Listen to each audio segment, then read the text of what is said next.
ಇಂದಿನ ಈ video Stephen Hawking ಎನ್ನುವ ವಿಜ್ಞಾನಿಯ ಕುರಿತು. ಸ್ಟೀಫನ್ ಹಾಕಿಂಗ್ ಒಬ್ಬ ಇಂಗ್ಲಿಷ್ ಸೈದ್ಧಾಂತಿಕ ಭೌತವಿಜ್ಞಾನಿ, ವಿಶ್ವವಿಜ್ಞಾನಿ. ಇವರು ಕೇಂಬ್ರಿಡ್ಜ್ ವಿಶ್ವವಿದ್ಯಾಲಯದ ಸೈದ್ಧಾಂತಿಕ ವಿಶ್ವವಿಜ್ಞಾನ ಕೇಂದ್ರದಲ್ಲಿದ್ದರು.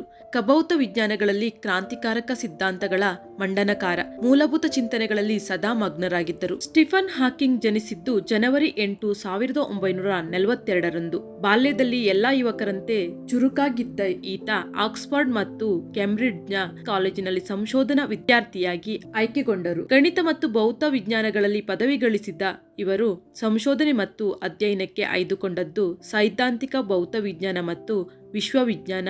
ಆಗಲೇ ಜ್ವಲಂತ ವಿಷಯಗಳಾಗಿದ್ದ ಬ್ಲ್ಯಾಕ್ ಹೋಲ್ ಹಾಗೂ ಪ್ರಪಂಚದ ಹುಟ್ಟು ಮತ್ತು ಸಾವು ಕುರಿತು ವಿಶೇಷ ಆಸಕ್ತಿ ತಳೆದರು. 1962ನೇ ಇಸವಿಯಲ್ಲಿ ಸ್ಟೀಫನ್ ಹಾಕಿಂಗ್ಗೆ 21 ವರ್ಷ. ಅನಾರೋಗ್ಯವೆಂದು ತಪಾಸಣೆಗೆ ಹೋದಾಗ ಬರಸಿಡಿಲಿನಂತ ವಿಷಯವನ್ನು ವೈದ್ಯರು ತಿಳಿಸಿದರು. ಅದು ಅವರ ಜೀವನದ ಗತಿಯನ್ನೇ ಬದಲಾಯಿಸಿತು. ವೈದ್ಯರ ತೀರ್ಮಾನದಂತೆ ಹಾಕಿಂಗ್ಗೆ ಆದದ್ದು ಅಮಿಯೋಟ್ರಾಫಿಕ್ ಲ್ಯಾಟರಲ್ ಸ್ಕ್ಲೆರೋಸಿಸ್. ಅದರ ಹೆಸರು ಎಷ್ಟು ಕ್ಲಿಷ್ಟವೋ ರೋಗವೂ ಅಷ್ಟೇ ಕ್ಲಿಷ್ಟ. ಅದು ನಿಧಾನವಾಗಿ ದೇಹವನ್ನು ಅಶಕ್ತ ಮಾಡುತ್ತಾ ಶಕ್ತಿಯನ್ನು ಹೀರುವ, ಪರಿಹಾರವಿಲ್ಲದ, ಖಚಿತವಾಗಿ ತ್ವರಿತ ಸಾವಿಗೆ ದೂಡುವ ರೋಗ. ವೈದ್ಯರು ಕೇವಲ 1-2 ವರ್ಷಗಳು ಬದುಕು ಉಳಿದಿದೆ ಎಂದು ಹೇಳಿದರು. ಆಗ ಸ್ಟೀಫನ್ ಹಾಕಿಂಗ್ಗೆ ಕೇಂಬ್ರಿಡ್ಜ್ ವಿಶ್ವವಿದ್ಯಾಲಯದಲ್ಲಿ ಡಾಕ್ಟರೇಟ್ ಸಂಶೋಧನೆ ಮಾಡುತ್ತಿದ್ದರು. ಇವರಿಗೆ ಸ್ಫೂರ್ತಿಯಾಗಿ ನಿಂತವರು ಅವರ ಹೆಂಡತಿ ಮತ್ತು ಅವರ 3 ಮಕ್ಕಳು. ಹೆಂಡತಿಯ ಮಾತುಗಳು, ಪ್ರೋತ್ಸಾಹ ಹಾಕಿಂಗ್ ಅವರನ್ನು ಬಡಿದೆಬ್ಬಿಸಿದವು. ಇವರು ತನ್ನ ಕುರ್ಚಿಗೆ ಅಳವಡಿಸಿರುವ ಗಣಕ ಧ್ವನಿಗ್ರಹಣ ಯಂತ್ರದ ಮೂಲಕವೇ ಮಾತನಾಡುತ್ತಿದ್ದರು. ಭೌತಿಕವಾಗಿ ಪೂರ್ತಿ ಪರಾವಲಂಬಿಯಾಗಿದ್ದರು, ಬೌದ್ಧಿಕವಾಗಿ ಚುರುಕಾಗಿದ್ದರು. ವೈದ್ಯರ ವರದಿ ಅವರ ಬದುಕಿನಲ್ಲಿ ಬಂದ ಬಹುದೊಡ್ಡ ತಿರುವು. ಆಗ ಅವರ ಮುಂದೆ ಇದ್ದದ್ದು 2 ಹಾದಿಗಳು.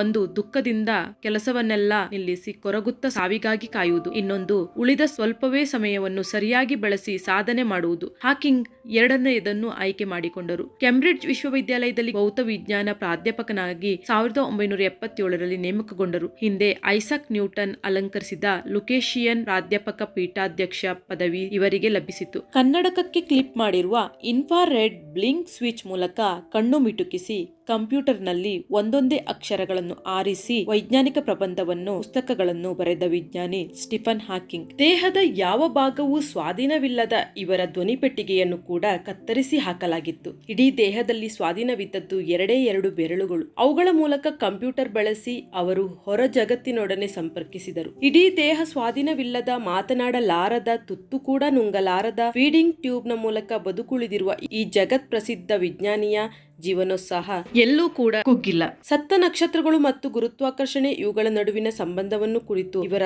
ಅದ್ಭುತ ಸಂಶೋಧನೆಗಳಿವೆ. ಈತ ತಮ್ಮ 65ನೇ ವಯಸ್ಸಿನಲ್ಲಿ ಜೀರೋ ಗ್ರಾವಿಟಿಯನ್ನು ಅನುಭವಿಸಲು ಬಯಸಿದರು. ತಮ್ಮ ಇಡೀ ಬದುಕು ಗುರುತ್ವಾಕರ್ಷಣೆ ಮತ್ತು ಕಪ್ಪು ಕುಳಿಗಳನ್ನು, ಅಂದರೆ ಗ್ರಾವಿಟಿ ಅಂಡ್ ಬ್ಲ್ಯಾಕ್ ಹೋಲ್ಸ್ ಕುರಿತು ಅಧ್ಯಯನ ಮಾಡಿರುವ ಈ ವಿಜ್ಞಾನಿ 2007 ಏಪ್ರಿಲ್ 26ರಂದು ನಾಸಾದ ಕೆನೆಡಿ ಸ್ಪೇಸ್ ಸೆಂಟರ್ ನಿಂದ ಹಾರಿದ ವಿಶೇಷವಾಗಿ ಪರಿವರ್ತಿಸಲ್ಪಟ್ಟ ವಿಮಾನದಲ್ಲಿ ಕುಳಿತು. ಅತ್ಯಂತ ಕಡಿದಾಗಿ ಈ ವಿಮಾನ ಮೇಲೇರಿ ಕೆಳಗಿಳಿದು 8 ಬಾರಿ ಕೆಲವು ಕ್ಷಣಗಳ ಜೀರೋ ಗ್ರಾವಿಟಿಯ ಅನುಭವವನ್ನು ಸ್ಟೀಫನ್ ಹಾಕಿಂಗ್ ಅವರಿಗೆ ನೀಡಿತು. ಶೂನ್ಯ ಗುರುತ್ವಾಕರ್ಷಣೆಯಲ್ಲಿ ತೇಲಿ ಬಂದ ಸ್ಟೀಫನ್ ಹಾಕಿಂಗ್, ಇದು ನನ್ನ ಜೀವನದ ಅದ್ಭುತ ಅನುಭವ, ಮನುಷ್ಯನ ಭವಿಷ್ಯ ಅಂತರಿಕ್ಷದಲ್ಲಿದೆ ಎಂದು ಘೋಷಿಸಿದರು.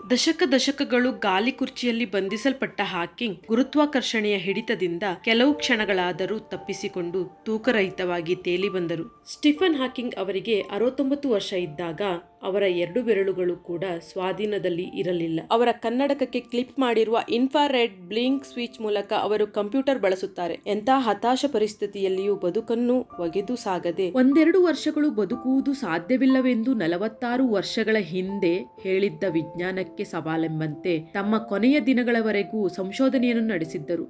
ಅವರ ದೇಹ ಸಂಪೂರ್ಣ, ಅಂದರೆ ಅವರು ಸದಾಕಾಲವು ಗಾಲಿ ಕುರ್ಚಿಯ ಮೇಲೆಯೇ ಇರಬೇಕಾಗಿತ್ತು. ಅವರ ಧ್ವನಿಯನ್ನು ಅರ್ಥೈಸಿಕೊಳ್ಳಲು ಕಂಪ್ಯೂಟರ್ ಬಳಸಬೇಕಿತ್ತು. ಕೆಲವೊಮ್ಮೆ ಜೀವನದಲ್ಲಿ ಬರುವ ಆಘಾತಗಳು ಧನಾತ್ಮಕ ಬದಲಾವಣೆ ತರುತ್ತವೆ. ವಿಜ್ಞಾನದ ವಿಸ್ಮಯರೆನಿಸಿದ್ದ ಆಲ್ಬರ್ಟ್ ಐನ್ಸ್ಟೀನ್ ನಂತರ ಮಹಾನ್ ಭೌತವಿಜ್ಞಾನಿ ಎನಿಸಿದ್ದ ಸ್ಟೀಫನ್ ಹಾಕಿಂಗ್ ತಮ್ಮ 76ನೇ ವಯಸ್ಸಿನಲ್ಲಿ ನಿಧನರಾದರು. ಜೀವನದಲ್ಲಿ ಆಸಕ್ತಿಯನ್ನು ಕಳೆದುಕೊಳ್ಳದೆ ಬದುಕುವವರು ನಮ್ಮ ನಡುವೆಯೂ ಇದ್ದಾರೆ. ಎಲ್ಲಿ ಹುಟ್ಟಬೇಕು ಅನ್ನೋದು ನಮ್ಮ ಕೈಯಲ್ಲಿ ಇರೋದಿಲ್ಲ, ಎಲ್ಲಿಗೆ ಮುಟ್ಟಬೇಕು ಅನ್ನೋದು ಮಾತ್ರ ನಮ್ಮ ಕೈಯಲ್ಲೇ ಇರುತ್ತೆ. ಜೀವನ ಅನ್ನೋದು ಸೋಲು ಗೆಲುವಿನ ಆಟ. ಗೆದ್ದವನಿಗೆ ಸೋಲಬಾರದೆಂಬ ಭಯ ಇದ್ದರೆ ಸೋತವನಿಗೆ ಗೆಲ್ಲಲೇಬೇಕೆಂಬ ಛಲ ಇರುತ್ತದೆ. ಈ ಮಾಹಿತಿ ಇಷ್ಟ ಆಗಿದ್ರೆ ಸಬ್ಸ್ಕ್ರೈಬ್, ಲೈಕ್, ಶೇರ್. ನಿಮ್ಮ ಅಭಿಪ್ರಾಯವನ್ನು ಕಮೆಂಟ್ ಮಾಡಿ. ಧನ್ಯವಾದಗಳು.